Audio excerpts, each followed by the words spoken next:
Morning to all the members of our audience tuning in virtually to this year's Regional Outlook Forum from wherever you are in Singapore, in the region, around the world, and welcome especially to the session on Myanmar.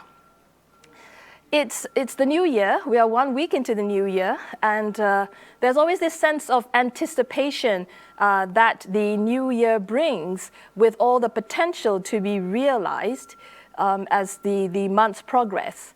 And that sense of anticipation is doubly high in 2021 for Myanmar, because in November 2020, the voters in Myanmar gave a resounding mandate for the ruling National League for Democracy to be returned for a second term in government. And so later this year, after March, the National League for Democracy will start its second 5-year term. And really, together with the programs and plans initiated during its first term, there is, of course, also the unfinished business caused by the uncertainties thrown up due to the COVID-19 pandemic. So the political implications from the election outcome, as well as the socio-economic impact of the pandemic, will be the two main factors shaping how this second term of the National League for Democracy will proceed over the 2021 to 2025 period. And to unpack all of this for us this morning, we have two eminently qualified experts who are no stranger to the ISEAS Yusof Ishak Institute, and indeed to anyone and everyone who is interested in or following developments in Myanmar. To give us the economic outlook, we have Dr. Sean Turnell, who is a professor for economics at Macquarie University in Australia. He is also concurrently carrying out duties as special economic consultant to Myanmar's state councillor. And to give us a political outlook, we have with us Dr. Maung Myoe, professor for international relations at the International University of Japan. And without further delay, I would like to now give the virtual microphone first to Dr. Sean Turnell to give us what is it about the economy, reforms, and recovery. Sean, the mic is yours for the next 20 minutes.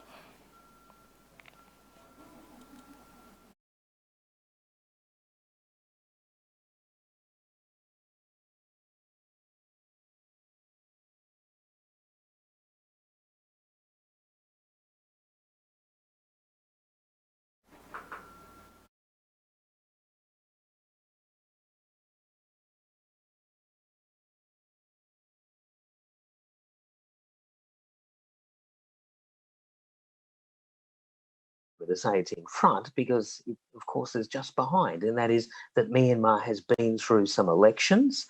The elections went incredibly well, and I don't just mean in terms of the victory of the NLD government, the current government, but even in terms of the way that they were conducted, the way that they were received.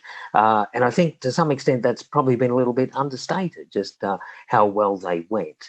But I'm going to focus on economics, and so what can we say about economics? Firstly, in terms of the election, then I'm going to touch upon the COVID story, and then, of course, the response of the Myanmar government, both in terms of the short-term reaction to COVID, but then the long-term story of Myanmar's economic reform. So just looking at the election itself, so as Mo said, very strong return of the NLD government. There's a view at the top of that government that the economic team, and particularly the key economic reformers led by the finance minister, U So Win, but including some other reformers of great energy and capability, people like Dr. Winston Seth Aung, one of the Deputy Ministers of Finance, Dr. Myoe Hai, another Deputy Minister of Finance, people like U Bobo Nay, the Deputy Governor of the Central Bank. In other words, there's a key cohort of relatively young people, incredibly energetic, and they're sort of pushing reforms on. So there's a view from the top of the government there in Myanmar that the economic team has done very well, both over the first term of the government. They've done very well in responding to COVID, and they're likely to remain in place for much of the next term in government. So that's the first thing to say, is there's a fairly high degree of continuity, which may not be true in other sectors of the government, but I think in terms of economics, we can have a look at that. Having said that, though, in terms of continuity, in terms of the membership of the economic team, I think we can see some changes in the policies ahead. And what I've got on that slide there is just to suggest that the reforms are likely to be bolder. Now, that's interesting in a sense, because one of the things I'm going to point out in a moment is that the fiscal capacity of the Myanmar state is somewhat damaged, if you like, by COVID and the necessary response to COVID. But what I want to also suggest, though, is that COVID and the way that other governments around the world have responded to it, the way that the multilaterals have responded to it, and some other agencies as well, would suggest perhaps that Myanmar has more room for manoeuvre than perhaps might have been seen as possible in that first term. So yes, the finances are going to be strained, but I think we have a new thinking on some of these matters that in fact actually will see a government that will be bolder in terms of stimulus post-COVID to get the country back on track in terms of just the macro outcomes, but then also much bolder on some of the underlying microeconomic reforms to make Myanmar a more competitive place. So I'm going to begin, though, with COVID and to just give an overview of the extent of the damage that COVID did before, as I say, getting into the responses to it, the longer-term reforms. Now, I should say my talk is going to be fairly detailed and down into the weeds, if you like, perhaps more so than might be usually the case. The reason why I want to do that is just simply to get across the message that what Myanmar is doing on the economic side is very concrete. It's very tangible. So I'm not talking about sort of vague visions, if you like, of transformational growth in Myanmar, although obviously those are the endpoints, but actual concrete things that are taking place both now and in the immediate future ahead. Okay, but some of this is in response to COVID. So let's have a look at that. So the first thing to say with COVID is that in its first wave, and I think we can use that terminology reasonably realistically in Myanmar, in its first wave, Myanmar seemed to be getting away with it. It seemed to have been a story similar, say, to Vietnam. The numbers were very low and so on. From about August of 2020, however, a second wave came in, which did a lot of damage. And we've got infection numbers. Now, I should say, in terms of damage, of course, compared to many other countries in the world, Myanmar is still looking rather better. But nonetheless, the absolute numbers are still, concerning. So we've had about 130,000 or so infections, getting up to 3,000 deaths now. So no trivial impact at all. In response to that, the government initiated and people self-initiated selective lockdowns in response to localised clusters. We've seen most of those lockdowns and the clusters taking place in the major cities, but in particular in Yangon, but a little bit in Mandalay, and there was even an outbreak just recently in the capital city of Naypyidaw. Now, in response to that, what the people of Myanmar have done is basically what they've done in response to any setback, which is that they cope and they suffer. As an outsider, but long acquainted with Myanmar, I'm always in awe at the courage and the resilience and so on of the people of Myanmar. And that's to say that that's more or less what they've done in response to this. I'll point out in a moment some things the government has done, but just to underline, I think that, the people of Myanmar's resilience is the major way that the country gets through things. Okay, now just in terms of some broad numbers, and I won't dwell on these particularly, but you can see the hit. 2018-19, Myanmar was one of the fastest growing economies in the world at 6.8% GDP growth. That had expected to be replicated in 2019-20. Instead, as you can see, it falls by over 5% of GDP. Now that's a huge hit. For any country, but particularly in a country like Myanmar, where incomes are indeed very low, and the growth trajectory celebrated in the way that I said, a reversal like that is certainly significant. Of course, the country is still growing, which is something to be thankful for. In the financial year ahead, so this is the financial year that began in October last year, still relatively low rates of economic growth. According to the World Bank estimates, they're suggesting about 2% for this current financial year, but then a strong comeback in 2021-22 of about 8%. Now, the government's own numbers are a little bit more confident about 2021 than the World Bank's numbers are, but not as bullish actually for the following year. So perhaps the government's numbers are a little smoother, but it's all within the ballpark, if you like, of both government and international agencies. The other one I really wanted to highlight, I suppose, is just the budget deficit numbers, because we've got in those numbers a bit of numerical summary, if you like, for what the government has done in response. As you know, fiscal policy everywhere around the world has been the primary shock absorber to the response of COVID and the damage to the economy. And we can see that there in Myanmar's numbers. So the budget deficit, which getting it down had been a very central objective of the NLD government in its first term, got it down to 3.7% of GDP, which in Myanmar's terms is very low indeed. That's gone up to 7.1%. So that turnaround of 3.4% of GDP essentially represents increased spending on relief programs, as well as the beginnings of increased spending in infrastructure and some longer term things. And you can see that elevated budget deficit continuing into the current financial year, beginning to come back the following financial year, and one would expect it to reduce somewhat after that. I'll leave the other things except to say, I suppose, that the one positive outcome of COVID was that it knocked a couple of percentage points off inflation. Small recompense, certainly, but just worth noting, I suppose. Now, in terms of the economic policy response, what I want to highlight here is the way that I mentioned earlier, just break it up into two, short-term response and then a longer-term response. In terms of the short-term response, in about April of last year, the government came up with the COVID Economic Relief Plan. It was a document and then a series of actions that were, again, I think familiar with many people here from the region and people around the world as well, very similar sorts of government programs. So it's the fairly obvious things, cash and food transfers to people who had lost employment and were otherwise destitute because of what COVID was imposing. Some relief to financial institutions. The last thing you want is for some external supply shock to lead into financial sector shock. So we needed to recalibrate some of the metrics imposed on financial institutions, some concessional financing and lending to micro, small and medium enterprises, obviously increase in medical expenditures, a quick monetary response. So like everywhere around the world, interest rates in Myanmar went down very rapidly and tried to give companies and individuals some relief. Likewise, taxation for exactly the same reasons. Rural employment schemes, not dissimilar in some ways, but it's still in a very small scale form so far in Myanmar, but similar to some of them done in Thailand down the years. A very strong emphasis on digital economy, which again, something shared by most countries, but a real push on the government side to do as much as they could through digital channels rather than physical ones. That measure, like with many of the others, was somewhat successful, somewhat unsuccessful.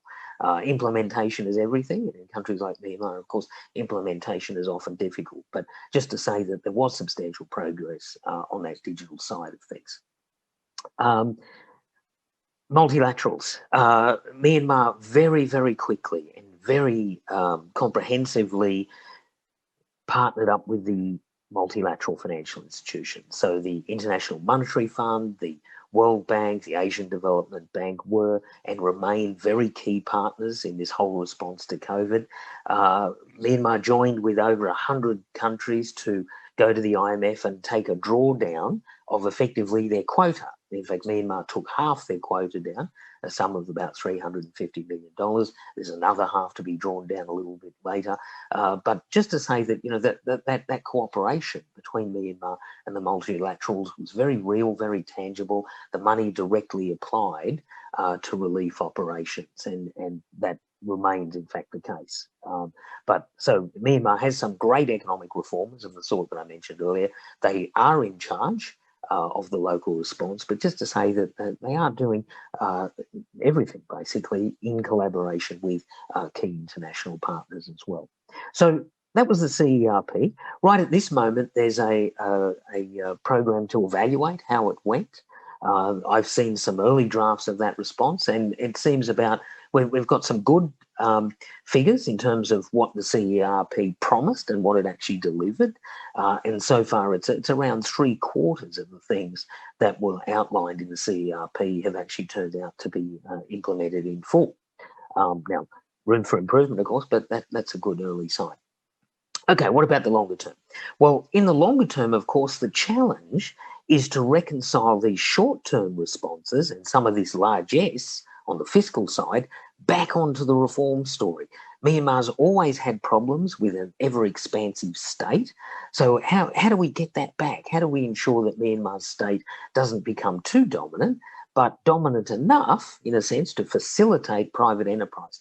And then how do we do the microeconomic reforms that are needed to really get the country back on the growth path?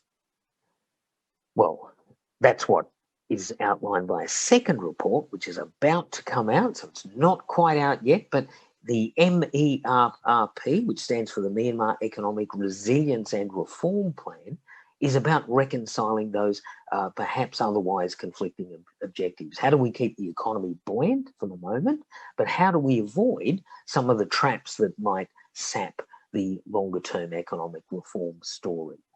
Okay, so that's the MRP, and as I say, it's about to be announced any day now. Those key reformers that I mentioned earlier have been working on it for the last few months. It draws down on another long-term reform plan, I should add, which was brought in by the Myanmar government way back in 2017, the Myanmar Sustainable Development Plan. So this MERP, if you like, is a bit of a marriage between the CERP and the MSDP. So it recognises the new reality, but it's also very much based on the reforms set out at the start of the last government. Okay, so what's in it? Well, I said I was going to be really concrete and practical. Well, let's have a look. Firstly, on that fiscal side, so I mentioned that the Myanmar government has responded and the increased spending, that cushion, if you like, of over 3% of GDP, but we've got to make that sustainable. So how do we do that? And that's always, as I mentioned earlier, been a real problem in Myanmar. Okay, so what this requires is tax reform, fundamental tax reform. And so in the MERP is an outline of various measures that should get Myanmar's taxation system up from something at the moment where Myanmar taxes less than just about any other country in the world back to a taxation system that's more sustainable, it's fairer, it's flatter, more efficient, and so on. Well, that's one way of raising money. The other way of raising money, of course, is develop good capital markets, and in particular a bond market. How do we develop a bond market in Myanmar where we can finance government spending, in particular budgets, in ways that are sustainable and non-inflationary?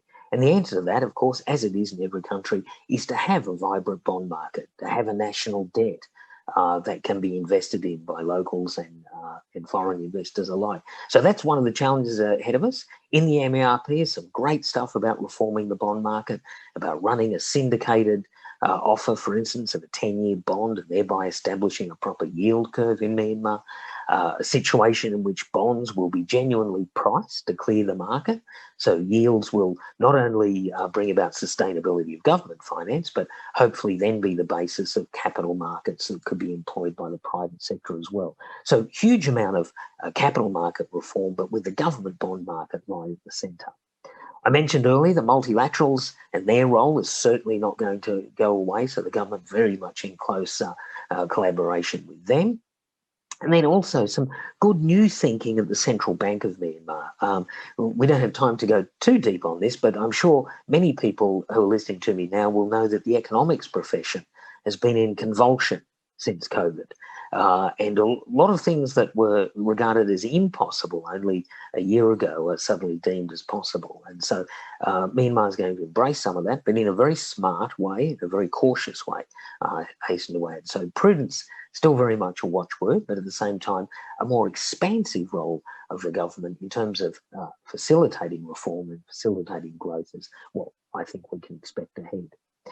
Financial sector is always very interesting in Myanmar, both in terms of financing, what I've been talking about, but also the broader aspect, of course, is that Myanmar's firms and farmers and individuals have always been starved of capital. So what to do about that? Well, the MERP has got a lot to say about financial sector reform. The biggest headline there is a commitment to interest rate liberalisation.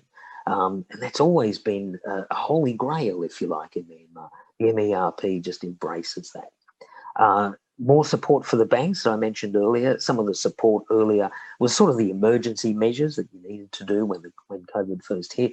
But let's embed that into something, into proper programs for liquidity support, both for banks and things like microfinance institutions that play a very key role in Myanmar. State-owned bank reform.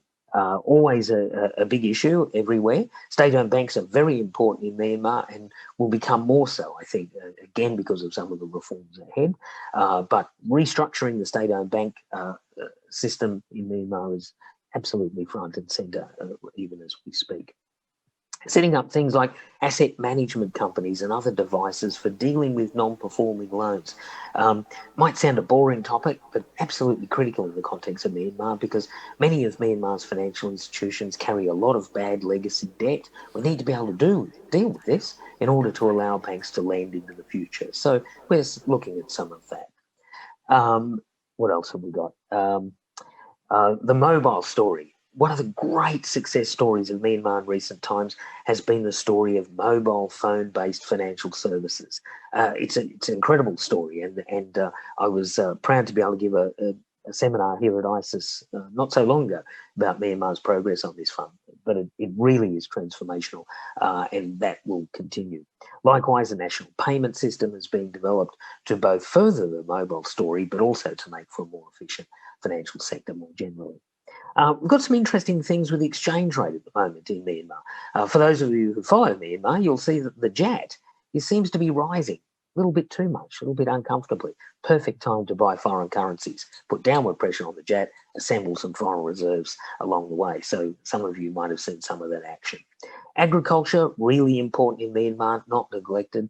Some good work being done on how to deal with issues of land security, genuine land security, both in terms of for investment purposes, but in terms of cultivators now. So we've got some interesting things about that in the MERP. Infrastructure, huge investment in infrastructure.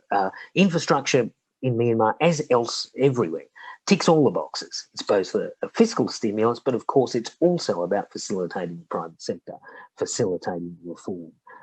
Part of the Myanmar story in that context as well is dealing with the state-owned enterprises. So we've got this thing called the Project Bank, which is going to bring about really good reform on the state-owned enterprise side of things, but also infrastructure more broadly. Apart from that, range of things to make the Myanmar economy more effective, more efficient. Regulatory side is what we've been calling it, going through and looking at all the unnecessary sorts of regulations there and trying to deal with those, just making Myanmar a better place to do business, getting it up through those ratings that the World Bank used to publish on doing business. But that sort of thing is very key as well. I might just end then, because I realise I'm running a bit out of time. It's just to say that the external sector is likewise extremely challenging, but the risk of getting into cliches, lots of opportunities as well. But amongst the things that Myanmar is grappling with at the moment, the regional comprehensive economic partnership, Myanmar is part of that. Some upside to Myanmar on that, nothing dramatic, but certainly welcome. The China-Myanmar economic corridor, how Myanmar deals with China is going to be a big issue ahead. Then some other things, the new US administration, the political problems in Rakhine and so on, will all feature when it comes to Myanmar's external economic future, in which ASEAN itself, of course, will play a key role. All right, well, I'll end my formal comments there, and I look forward to questions later on. On the dot, so I didn't have to ring the second warning. Without further delay, I would now like to give the virtual microphone to Dr. Myoe to unpack Myanmar's political outlook for 2021 and beyond, looking at the impact of the election results and how that will play out in civil-military relations and Myanmar's external relations. Myoe, over to you for the next 20 minutes. Thank you, Ms. Thank you very much for giving me the floor. Thanks, Sean, for covering the economic sector of the Myanmar. Now, let me talk about this political prospect of Myanmar for next 1 to 5 years. Let me start with the 2020 elections. Of course, to the surprise of most observers, the election outcome of the NLD was an overwhelming success. I mean, initially we have some expectation that ethnic parties may perform well, but it didn't happen. It's also revealed somehow that the Myanmar public has a very strong collective memory about the decades of military rule in Myanmar. If you look at the result, you will see, Emma, the incumbent government has performed very, very well or extremely well in the last elections in November.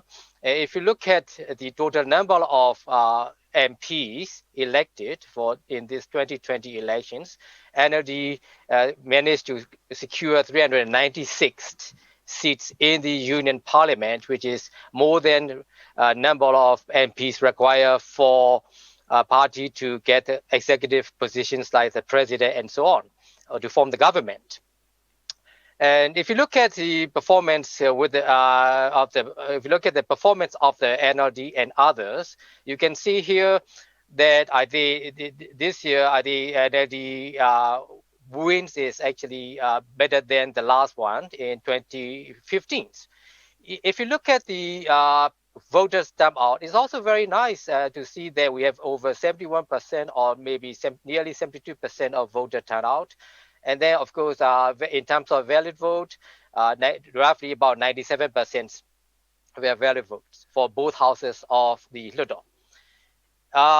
If you look at the NLD performance, 81.9% of the contested seats, that is 315, out of 315 in the Pidu Ludo or the House of Representatives, NLD secured 258. For the upper house or the House of Nationality, 85.7% of the contested seats were secured by the NLD. This is a total of 138. For other states and regional Ludo or the regional legislatures, NLD performance is also equally well. I mean, 81.8% of the contested seats, that is 612, the NLD won 501. And also for 29 ethnic affairs ministers, NLD also won 79.3%. In total, is 23 seats. Overall picture of the NLD performance in the 2020 election was really, really overwhelming. So we are now talking about forming the next second administrations. So this slide show the final the announcement made by the Union Election Commissions on 17 November, and that's physically finalized the number of seats secured by each contested parties. So if you look at the result, comparing the results from the past two elections, particularly 2015 and 2020, NLD performance is much better. Better than 2015 in terms of number of seats it's secured. Although at the moment we cannot have a solid number for percentage of valid votes that the party received, but still I think I'm fairly confident that they have a stronger kind of support from the public. So this is actually important in the sense that the NLD administration will continue or enter into the second term with stronger mandate or stronger legitimacy and resounding mandate. Of course, with this stronger legitimacy and resounding mandate, of course, the second NLD administrations need to fulfill the greater expectation of the public and to show the better performance in the next 5 years. There are several reasons why NLD overwhelming success was ensured in the 2020 elections. To show you some example, of course, there are a series of things that develop. I mean, there are a series of events that could probably trigger the higher voter turnout and overwhelming support for the NLD. One is, of course, as the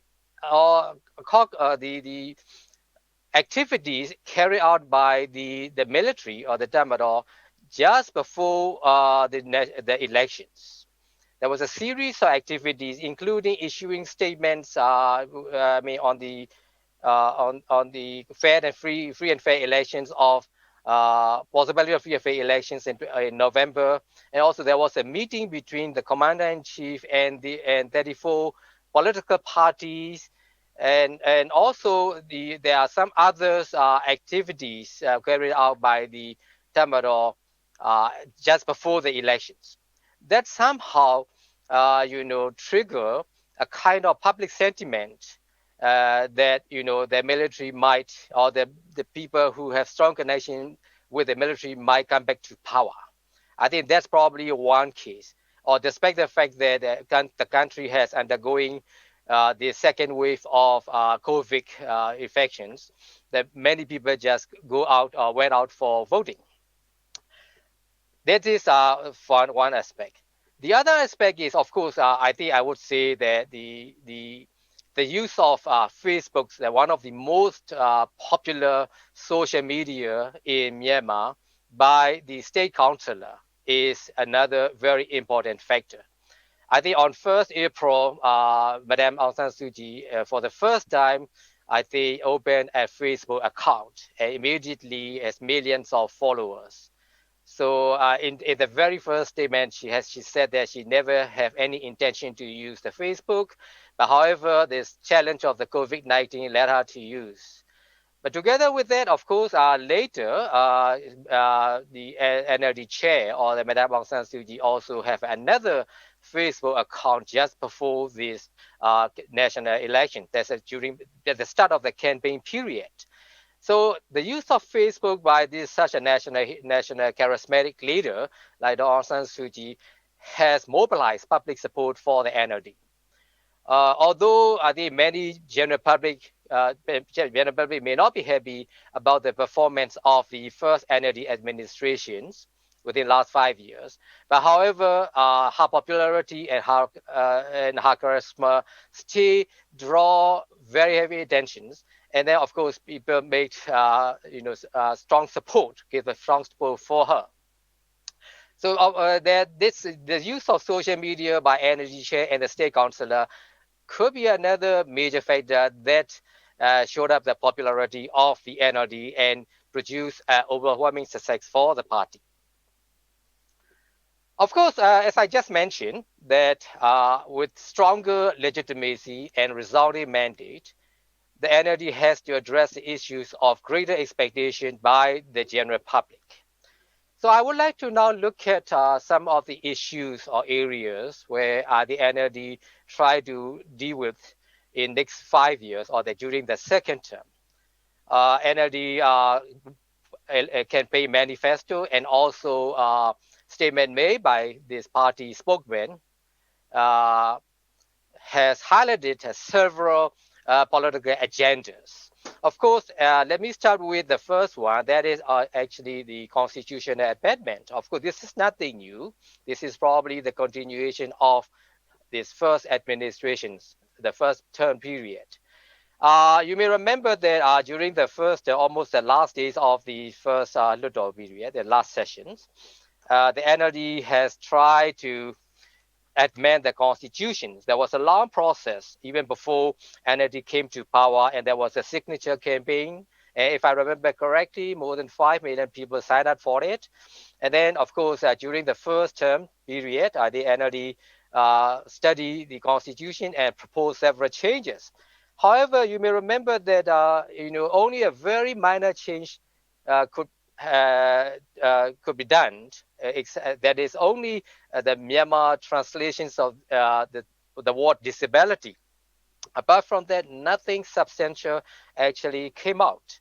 But this is also a continuing struggle for the NLD in the next second term, or the second administration periods. So what are they talking about? I think probably if you look at one of the major issues is about the role of the military. This is the most obvious aspect of constitutional amendment, the role of the military in politics and the military privileges and veto power in constitutional settings. So they try to reduce these representations, military representations in the national parliament or the Ludot, and also also another important aspect is to reform this what we call National Defense and Security Council (NDSC). So the plan was to reduce 25% to up to maybe 5% in 2030, but it didn't happen actually for the time being. So I'm sure they're going to do again in this constitutional amendment. But however, I would say that this time I think NLD may be a little bit more cautious about constitutional amendment without undermining the military corporate interest or corporate interest. But probably I think this constitutional amendment will be carried out in tandem with peace process. We all know that peace process is another important aspect of constitutional amendment. So let me now move on to the second very important political agenda for the next NLD administrations, or the second term, is a peace process. You may know that once NLD came to power in 2016, the NLD administration has initiated what we call a Union Peace Conference and formed NRPC, National Peace Peace Council. Initial plan was to organize Union Peace Conference, which is also known as 21st Century Pelon, for every 6 months. However, within the last 5 years, only 4 were actually held. Of course, some of the reasons were due to the COVID-19 outbreak. But generally speaking, peace process for last 5 years was a bit of disappointment for some observers. Very little progress, and it still remain kind of doldrum. Having said that, we should also acknowledge that within the last 4 sessions of Union Peace Conference, or the 21st Century Pelon Conference, there were several important progress were made. In the second round of Union Peace Conference, 37 points were actually reached for Union Accord, which is to be incorporated into the constitutional amendment. So, and in the start sessions, there was a total of 14 points signed as part of the Union Accord, and then, of course, in the last, number 4th sessions, a total of 20 points were actually signed as part 3 of Union Accords. So in total, I would say that altogether 71 points were reached. However, it is also, of course, it is still a kind of uphill struggle since there are a lot of dispute going on between among the participants. Particularly, the military has been asking about several important issues in the latest development, including non-secessionist guarantee and so on. So, I mean, this is the second area where, I mean, the NLD is trying to engage in the second term. Of course, probably it might be more important than the constitutional amendment, considering that these the agreement reached for the Union Accord or the P-Council Accord is to be incorporated in the constitutional amendment. Now, the third issue, now I think this is actually on the New Year Day of 2021, the State Councillor, Madame Aung San Suu Kyi, has issued a statement or talked to the public, and in which she mentioned that there will be what she called new peace architecture. So probably this is a new kind of approach, or perhaps maybe repackaging of the old one. Maybe perhaps she no longer want to use Union Peace Conference or 21st Century Pelon. But we are not so sure about that right now. But it seems to me that the phrase, the new peace architecture, is the post-2020 is a new terminology for our peace process.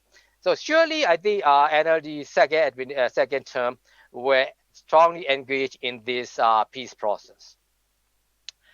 Now, with regard to this peace process, of course, obviously, one of the key stakeholders is the military. Of course, military also have its own basic principle of engaging peace process. And lately, actually in November or on 9 November 2020, the military announced a formation of maybe reformations of the peace negotiation team. We call it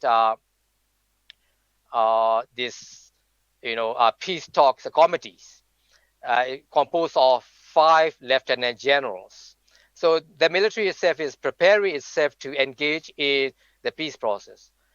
So this is a daunting task for NLD to reach tripartite agreement between the government, ethnic armed organizations, and also the military. There will be a very serious challenge. Now, the third issues I'm going to talk about is what we call national reconciliations. I think this issue has been repeatedly told by state councillor. Right after the elections, I think the NLD has issued a statement and inviting 48 ethnic parties to participate in the talk. Some of the talks were happening right now, but of course you may also hear that some talk were really were not happening, especially in Mon State. They recently received information that there was some sort of breakdown, but they're trying to do it again. So the ethnic, they're talking with the ethnic parties for national unity government. This is perhaps a change of energy policy, I would say, because before the election, the vice chairman of the NLD, the chief minister of Mandalay region, has stated that NLD didn't have intention to form coalition government. Of course, now I think NLD is talking about national unity government, and then start talking with the ethnic party. So this is I would say a welcome kind of initiative and an opportunity for all the ethnic people to work together with this incoming incumbent government. So this is the third issue that NLD government is trying to do in the second term. The fourth one is, of course, the law and order. Is all about law and order and the rule of law issues. I think recently there has been a serious problems of lack of law and order and rule of law. For example, there's a series of kidnapping and ransom case in some rural areas, and also there was some injustice for this child abuse case and so on. So law and order and rule of law issues are another challenge for NLD second administrations, second term. And also there's a series of reforms that the NLD administration have to carry out in the second term. One is, of course, the administrative reform. I think recently the minister, His Excellency the Minister for Union Government, has already admitted that there's some sort of delay in the administrative reform.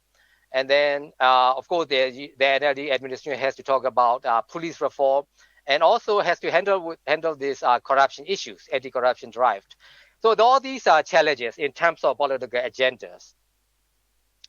So I think these are the 4 major issues that the NLD have to address in the next 5 years during the second term.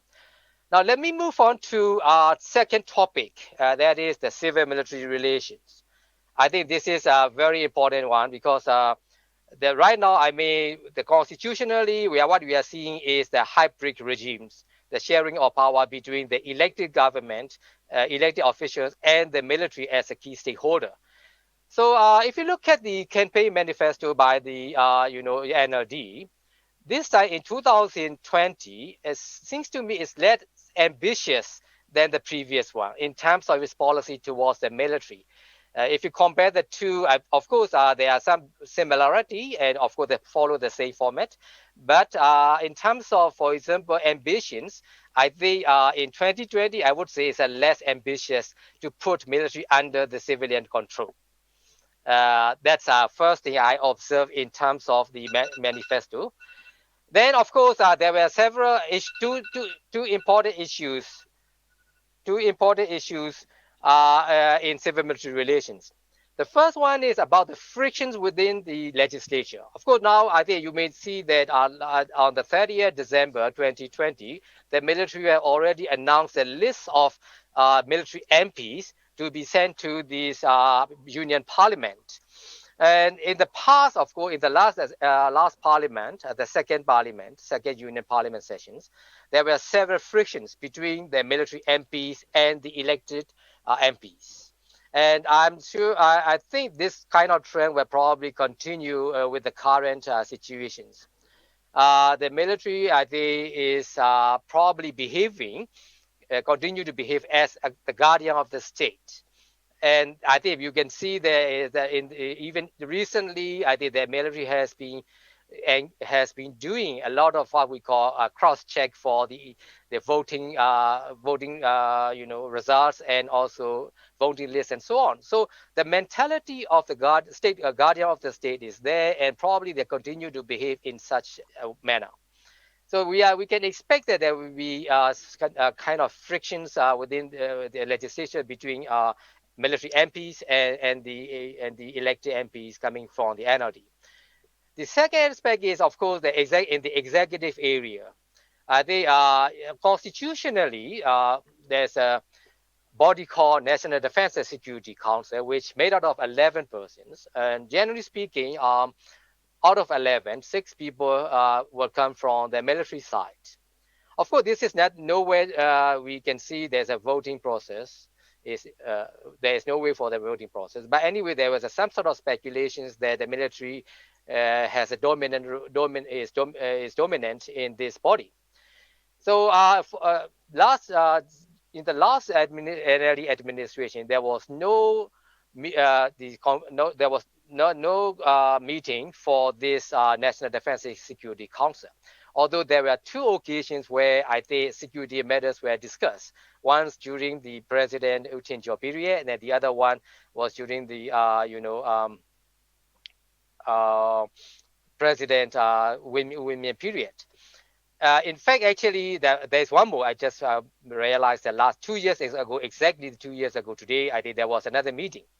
So there were 3 meetings of this sort, but they were not a proper NDSC meeting. The thing is that the National Defense and Security Council is probably the only mechanisms provided by the 2008 constitutions for civil-military cooperations and coordinations. Since the commander-in-chief is not a cabinet minister, this is the only body where the executive branch could reach to the military. But unfortunately, this mechanism was not utilized. Maybe we don't know it for sure, but it could be. It is quite possible that it's just for it is just to deny the political role of the military. But anyway, this coordination mechanism is there, but it's fair to use it, and I would strongly suggest that we should be the NLD second admin should be using this mechanism for the effective implementations of the reform process, and also providing security for general public. Now, lastly, I think I would like to go to the foreign relations areas. In the case of foreign relations area, again, when I look at the NLD manifesto, again, I think the ambitions are less, the manifesto is less ambitious compared to the previous one. If you look at the even number 1 statement, I think you can see they dropped the word genuine and so on.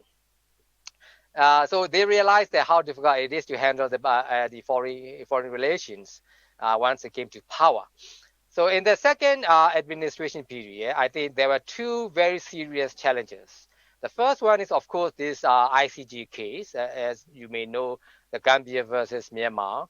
The case was submitted by Gambia,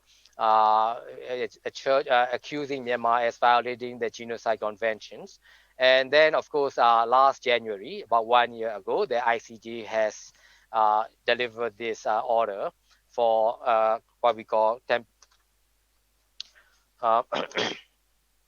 the the provisional measures. And then, of course, Myanmar is required to submit a first report within 4 months, and then subsequently followed by a report every 6 months. So that is our challenge. Of course, that's a long process, and then probably the NLD administration for the second term will continue to encounter these pressures coming from the international community, and they also NLD need to they probably assure the international community that Myanmar is actually taking care of these issues in prompt and efficient manner. And the second issue I'm going to talk about is the external relation in terms of balancing between the kind of relations between among the great powers. Of course, Myanmar have to deal a lot with China, especially I think as Sean just mentioned there, we need to seek a kind of cooperation from China for our several, development projects and cooperations. And also, I think we need to look at China for help or assistance in our national peace process. Generally speaking, I think before the first NLD administration, China was important in our peace process, but it is not only important but also instrumental, I would say. China became instrumental in our peace process. So relations with China should be prioritized. Of course, we need to be very careful about how to deal with China. And also, at the same time, of course, Democrat government is coming to power fairly soon. So with new U.S. administrations, I think we have to balance the relations between these great powers. So that will be a great challenge for NLD. Okay, probably that's the end of this my presentation. But I think I would leave the floor for Q&A. Is it time up? I have to apologize to both speakers and to the 292 members of the audience for switching around the order, because starting first with the very straightforward priorities for economic reforms, we can see how implementation will be complicated by the very complex picture on the ground of domestic politics, the push and pulls, as well as the challenges for external relations that Dr. Myoe has painted for us in the past 20 minutes or so. Because we are pressed a bit for time for Q&A, we only have about 20 minutes to deal with a series of questions that are pouring in. I would like to announce the launch of the online poll for this session, which you will see on screen. We'd like you to help us crystal ball gaze into what are the priorities for the second term of the NLD in office, the challenges in Myanmar's economic reforms, and what external relations in the next term should be focusing on.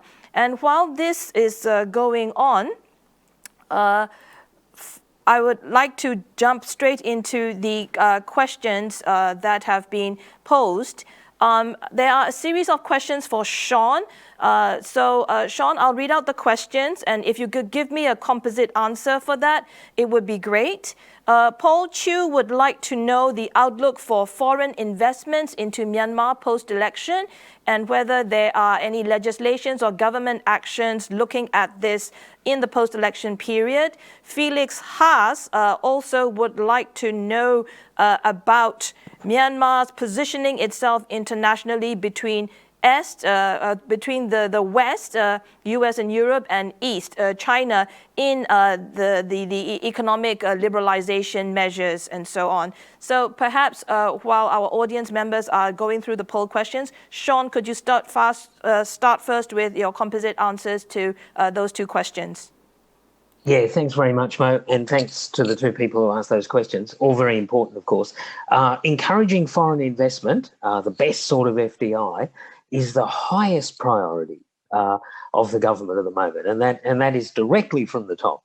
So almost everything that the reformers are doing, whether it's with respect to financial sector reform I mentioned earlier, capital market reform, the project banks, state-owned enterprise reforms, etc., all devoted to that, or at least that a very significant part thereof. So a real understanding that Myanmar needs foreign investment, a very deep understanding, of course, when it looks around the regions and see what other countries have done, but also a deeper understanding still because of the experience of COVID and so on. So yeah, absolutely top priority. And the MERP is about that. So I went very quickly over some of the measures, for instance, that are meant to make Myanmar a better place to do business. But a lot of that was centred on making it easier for foreign investors to come to Myanmar. So yeah, absolutely the top that one. With respect to positioning between East and West, always difficult, of course. Myanmar is both advantaged and disadvantaged by its geographic location. It's next to some of the most vibrant markets in the world, but it is a region with its challenges as well, as someone from Australia can attest. But it's a difficult thing, but certainly Myanmar, I think, comes into it sincerely wanting to balance the different pressures on both sides. And I think, both East and West, if we can use those sorts of labels, have many things to offer Myanmar. So I think, and I'm hopeful that Myanmar can grab the best from both. Thank you, Sean. Perhaps I could also then turn the mic to Go Aung Myoe to continue with this analysis of balancing between the West and East and of course the role of China. Your quick comments, Go Aung Myoe, on how do you see Myanmar position itself internationally between the West and the East? And there's also a question related to this regarding the prospect of China's involvement in the peace process. Perhaps you could deal with those two questions first, Go Aung Myoe. Thank you, Maung. I think the first thing is that of course, Myanmar wants to maintain a balance between the East and the West. Of course, we also understand that China is our most important neighbor and very instrumental in our peace process. I think China holds a card, all kinds of cards in our peace process. So that is very important. Second thing, of course, with coming of Joe Biden to power, I mean, the U.S. policy towards Myanmar will not be a major shift. We cannot expect a major shift in it. There's also a strong record that the Democrats also have imposed thousands of sanctions on all kinds of issues. So I think we may be seeing another hard period ahead with all these human rights related issues or Rohingya and so on. So we're not expecting too much close towards the West. But at the same time, my point, one of the things I would like to say is that I think there should be some sort of coordinations between the military and the NLD administration. Seems to me the military also pursuing its own defense diplomacy.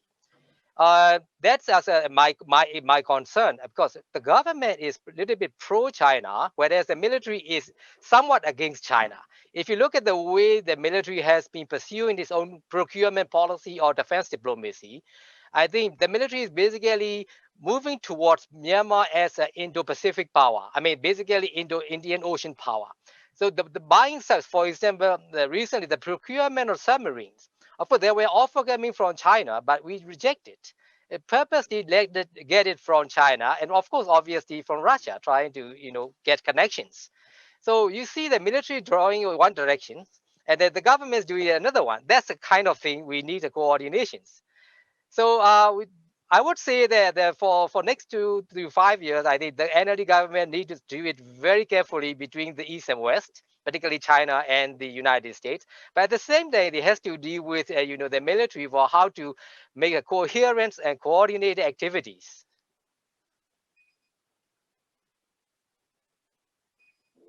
Continue on that vein, Go Aung Myoe, because there are a few questions addressed to you about the peace process and ethnic reconciliation. From Uday Banu Singh, he would like to know your views on how will the ethnic reconciliation process proceed in the coming days, and will it be complicated by the pandemic?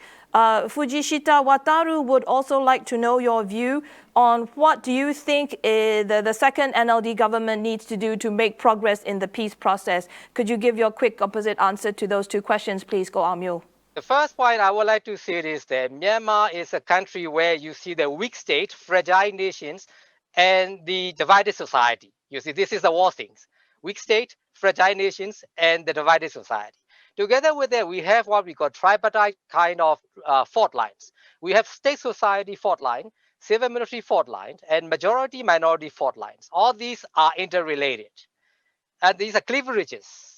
So it's not an easy task. Some Myanmar observer has been saying, if you side towards the ethnic minority, then you may probably end up with going against the military, which is a key stakeholder and power holder. So that is a major challenge. If you incline toward the military, then you may have a problem with the ethnic minority issues. So it is not an easy task. That there should be, of course, the national. Right now, I think the peace process, although it may be slow, but I think that is the most feasible kind of avenue for all stakeholders to involve in this process. Thank you. We have quite a lot of interesting questions with regard to how the second term of the NLD is going to progress in terms of the reforms, as well as what we can expect from the government to entrench these reforms. So the next set of questions I have are from first Sarah Lim, addressed to Sean. She would like to know what are the foremost challenges that Myanmar will need to overcome to succeed in its economic reforms, for example, dealing with corruption and inefficiency. And related to that, Clara Fang from Action Aid would also like to know both the views from Sean and from Go Aung Myoe. What would your recommendations be for the government to empower individual agency heads to undertake the necessary actions without needing to get approval from the top for each reform? So perhaps over to you, Sean, first for your view, and then I'll ask Go Aung Myoe. Thanks, Mo. Thanks for the questioners. In terms of the foremost challenges, of course, one doesn't have to look very far. There is just so many of them. But probably foremost, I suppose, to intrude a little bit on politics for a moment, is just to say that politics needs a national politics and so on. And clearly, some of the issues in Myanmar to do with the Rohingya, to do with some of the terrible events that we saw of recent years, that's right up there. Because if we're talking about economic reform and so on, at the heart of that has got to be about individual freedoms and human rights at the most fundamental level. Economics without security of the person is not much at all. So just to make that point, that so much is dependent on that. So that's a big political challenge. But then I suppose the other issue hinted at by the questioner actually is in terms of the implementation. So one of the disadvantages the NLD had when it came into office was that it inherited a state apparatus that had been built up over 60 years of not only military rule, of course, but in terms of an economic philosophy, one that was a little short of a fairly extreme form of state socialism. So getting that mechanism working for a liberal democratic economy is a huge task. So as often is the case in economics and probably elsewhere as well, ideas are relatively easy. Getting them done and getting them implemented is the challenge. So I think that aspect is probably the biggest danger, if you like, to the reform story.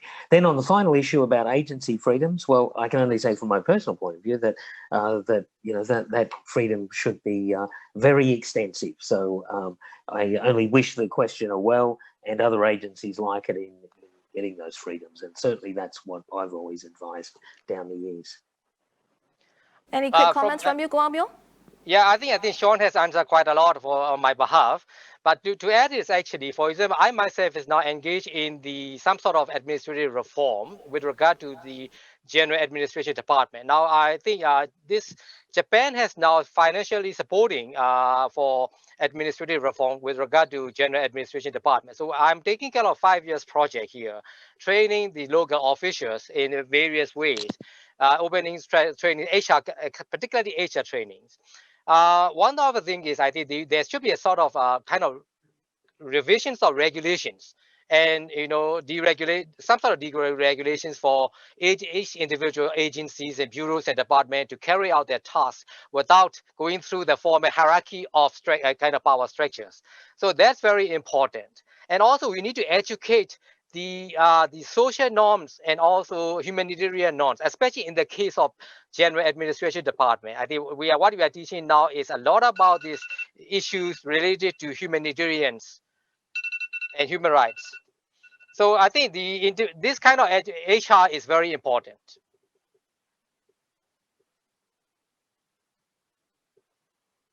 Okay.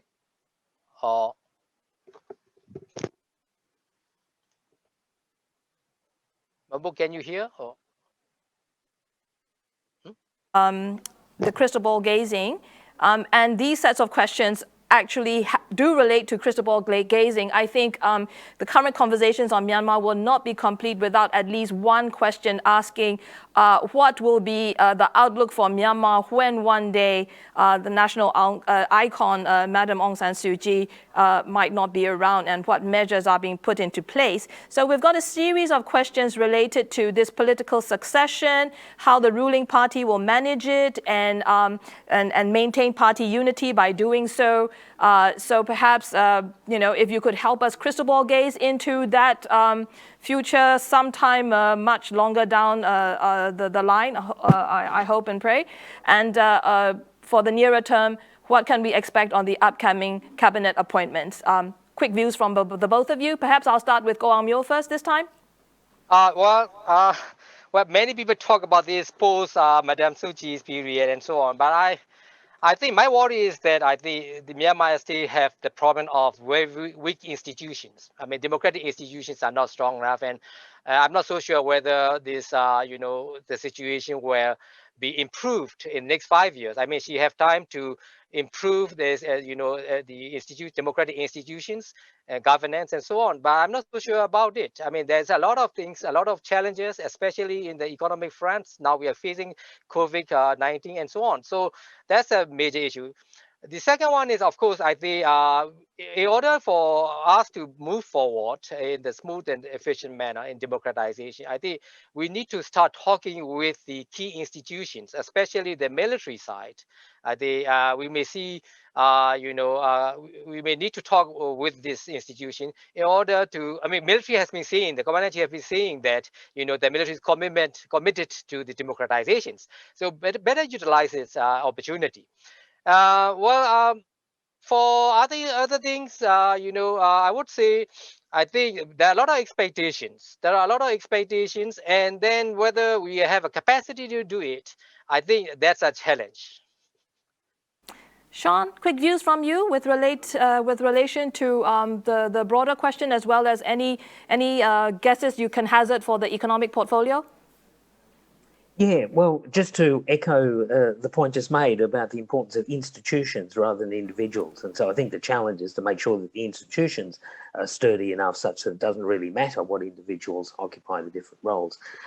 Having said that, though, can I just say that unlike the current resident of 1600 Pennsylvania Avenue, I think the state councillor will not be squandering her legacy through having it end in a way that that won't have consideration for how things can continue on in a good way. So I might leave it at that on that comment.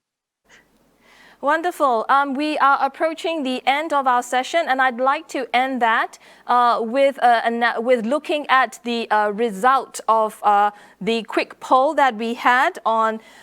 Firstly, the question was on the National League for Democracy's second term in office, and our audience members, almost 300 strong, have a majority view, 76% in fact, that the NLD government's second term should prioritize national reconciliation with the ethnic nationalities and the military.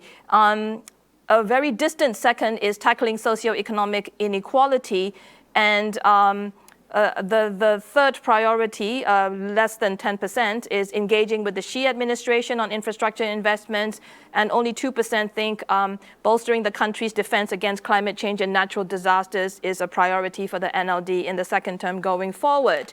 As regards the biggest challenges for continuing Myanmar's economic reforms, Building on your answers, Sean, I think our audience members feel that the biggest challenge for economic reforms will be reconciling the COVID-19 relief and recovery with the reform measures. 48% of the audience views that, and a close second, 32% view the importance of negotiating new investments from international partners and financial institutions under heightened scrutiny over human rights concerns. Not many think that capitalizing on the reconfiguration of the manufacturing and supply chains or digital transformation should be a challenge for economic reforms going forward. Go Myoe, you will be interested to know that the priority for external relations over 2021 to 2025 should be in re-establishing confidence in Myanmar's commitment to address the Rakhine issue. You touched on that in your external relations, and 42% of the audience feel that this should be the main focus. The second main focus is diversifying Myanmar's external partnerships via the ASEAN platform. And the third priority for external relations is engaging with China over the country's geostrategic and geoeconomic presence in Myanmar. Only 6% think that Myanmar's external relations should focus on engaging with the incoming Biden administration. So that pretty much also ties in with your individual observations made earlier on. I would like to devote the remaining time that we have in this session to hear your concluding remarks in response to the poll results. Could I start first with Go Myoe? Yeah, thank you very much. I'm glad to know that the majority of people has this has the priority of reassuring Myanmar commitment to the Rakhine issue. That is very important. I think that may also have impact on the economic front, getting for Western assistance and so on. So that issue should be addressed. I'm sure now the government has been addressing this issue with something like, for example, the program for social cohesion and the social harmony and so on. So I think, but the problem is, I think the government also needs to rely on the civil society to help it in this manner. I think there are a lot of criticism that the government is not really seriously taking interest in using CSO for this kind of activities. So I should really encourage that our government should make use of all kinds of institutions and avenues for it to address these issues internationally. With regard to the foreign relations, obviously, of course, I think we have to make a delicate balance between the West and the East. But as I mentioned, I think there should be some sort of coordination among the key institutions how to pursue this policy. I think that will be a challenge. Thank you. Sean, final words from you. Yep, likewise, really welcome those results. Mo, I think they highlight the two really critical issues that stand out. Some sort of national reconciliation, the politics matters a lot to economics. And so I think that people identify that is a really good thing. The second thing, though, the reconciliation likewise in a different way between recovery and reform policy. I think we can be optimistic about that because I think that is precisely the concern of Myanmar's key economic reformers. How can they tail off the recovery and move back into that broader economic reform program? But I think that's the issue they're focusing on too. Well, thank you so much. We shall maybe check back with you later on how all this has panned out. We have two types of reconciliations to look for as priorities, reconciling the need for recovery with the ongoing reforms and also reconciling the different and diverse interests that are within the country domestically that will affect our international relations. I would like to express on behalf of the ISEAS Yusof Ishak Institute sincere gratitude to our two eminent speakers for spending their time, attention and opinions and thoughts with us on unpacking what lies ahead for Myanmar in 2021, and to our audience members tuning in from all over the globe who have stayed with us throughout the discussions of this year's Regional Outlook Forum. I'll hand back to our MC, Jeff.